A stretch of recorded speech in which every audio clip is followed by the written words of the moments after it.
Muhammad Darwis menggoreskan keistimewaan tersendiri bagi Kampung Kauman di sebelah barat alun-alun Yogyakarta selain sebagai pemukiman biasa. Menjadi tempat kelahiran tokoh besar yang merupakan salah satu penggagas pergerakan umat Islam di Indonesia. Beliau tidak hanya berjuang melawan Belanda, namun juga menghadapi pertentangan dan penolakan yang datang dari lingkungannya sendiri. Inilah Kiai Haji Ahmad Dahlan. Lahir pada 1 Agustus 1868 dari orang tua yang kental dengan ilmu keagamaan. Beliau tumbuh mengikuti jejak ayahnya, Kiai Haji Abu Bakar, yang merupakan ulama Masjid Kesultanan Yogyakarta. Termasuk keturunan ke-12 dari Maulana Malik Ibrahim, salah seorang yang terkemuka di antara Wali Songo, yaitu pelopor penyebaran agama Islam di Jawa. Pada usia 15 tahun, ia berangkat haji dan menetap di kota Mekah selama 5 tahun. Selama di Mekah, beliau memperdalam ilmu agama dan juga berinteraksi dengan Muhammad Abduh, Al-Afghani, Rashid Ridho, dan Ibnu Taimiyah yang memiliki pemikiran-pemikiran pembaharu dalam Islam. Pada 1888, beliau kembali pulang ke kampung dan mengubah nama Muhammad Darwis menjadi Ahmad Dahlan. Namanya itu diberi oleh seorang syekh dari perguruan syariat Syafi'i yang bernama Sayyid Bakri Syatta. Di Mekah, Kiai Dahlan berhubungan juga dengan jemaah haji dari Jawa Barat, Minangkabau, Aceh, Sulawesi, dan daerah lain yang memiliki kepercayaan kuat terhadap Islam. Ahmad Dahlan lalu menikah dengan Siti Walidah. Pada tahun 1903, ia bertolak kembali ke Mekah dan menetap selama 2 tahun.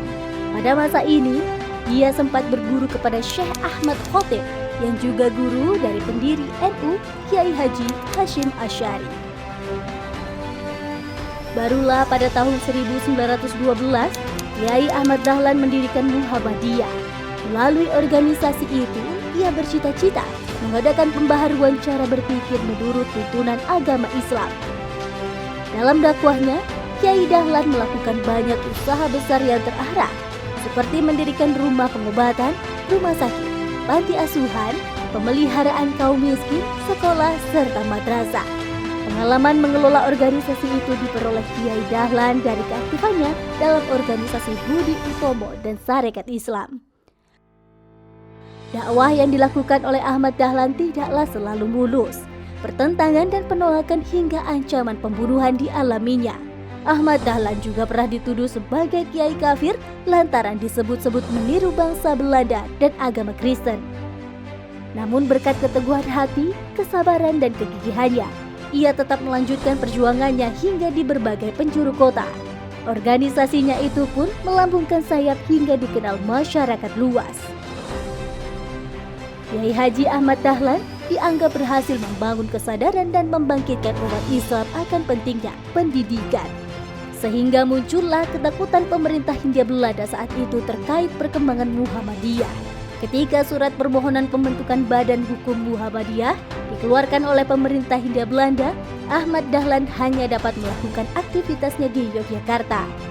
Ahmad Dahlan tercatat memimpin Muhammadiyah pada tahun 1912 hingga 1923. Dengan organisasinya, Muhammadiyah tumbuh menjadi kekuatan besar yang ikut dalam perang kemerdekaan melawan penjajah. Melalui Hizbul Watan tepatnya pada tahun 1918. Dengan organisasi ini pula, Muhammadiyah bagian wanita, Aisyah, juga telah mempelopori kebangkitan wanita Indonesia untuk mengecap pendidikan dan berfungsi sosial setingkat dengan kaum pria. Karena kegiatannya yang terlalu sibuk, Kiai Dahlan mengalami gangguan kesehatan sejak tahun 1922. Atas saran dokter, pada tahun 1923 ia harus beristirahat di Gunung Trakes, Jawa Timur, sebelum akhirnya kembali ke Yogyakarta untuk menghadiri rapat tahunan Muhammadiyah. Dalam pembukaan rapat tahunan tersebut, Kiai Dahlan masih sempat memberikan sambutan. Kesehatannya terus menurun hingga akhirnya Kiai Ahmad Dahlan meninggal pada tanggal 23 Februari 1923 yang dimakamkan di Karangkajen, Yogyakarta, serta diberi gelar pahlawan nasional oleh pemerintah Republik Indonesia.